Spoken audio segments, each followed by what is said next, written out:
অল্পর থেকে আজকে আমি বেঁচে গেছি। নতুন চুলা আর নতুন রেগুলেটর লাগিয়ে দেখেন আমি কি ভুল কাজটা করেছি, এর জন্য বিস্ফোরণ হয়েছে। তাই আপনারা এই ভুল কাজ কখনো করবেন না। তা দেখেন আমি আগে আপনাদের বুঝিয়ে দেই, তারপরে আপনারা দেখেন। দেখেন আমি সর্বপ্রথম রেগুলেটর লাগাইলাম, লাগানোর পরে এখানে রেগুলেটরের ফুল স্পিড মানে গ্যাসের ফুল স্পিড বাড়িয়ে দিয়েছি।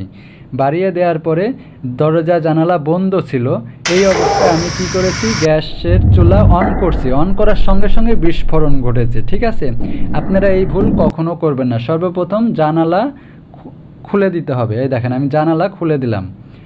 তারপরে আপনার চুলার পাশে যে অ্যাডজাস্ট ফ্যান আছে, এই অ্যাডজাস্ট ফ্যান অন করে দিতে হবে। প্রত্যেক মানুষের রান্নাঘরে অ্যাডজাস্ট ফ্যান থাকে, জানালা থাকে, দরজা থাকে, সেই অ্যাডজাস্ট ফ্যান অন করে দিতে হবে। অন করে দেওয়ার পরে আপনার দরজা খুলে দিতে হবে। দরজা খুলে দিলে কি হবে, দরজা জানালা খুলে দিলে এই রুমের মধ্যে যে গ্যাসটা থাকে সেই গ্যাসটা বের হয়ে যাবে।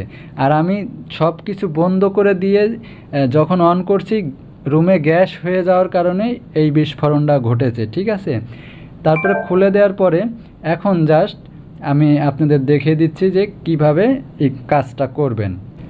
আমি ভুল করে এই কাজটা করছি, এর জন্য আমি আপনাদেরকে বোঝাচ্ছি।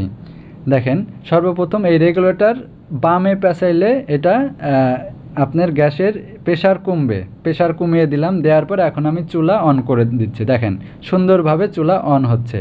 দেখেন এখন কিন্তু আর বিস্ফোরণ হচ্ছে না। আশা করি আপনারা বুঝতে পারছেন। ঠিক আছে, আপনারা আমার মতো ভুল কাজ করবেন না। তো ভালো থাকবেন সবাই, সুস্থ থাকবেন। আজকের মতো এইখানেই বিদায় নিচ্ছি। আল্লাহ হাফেজ।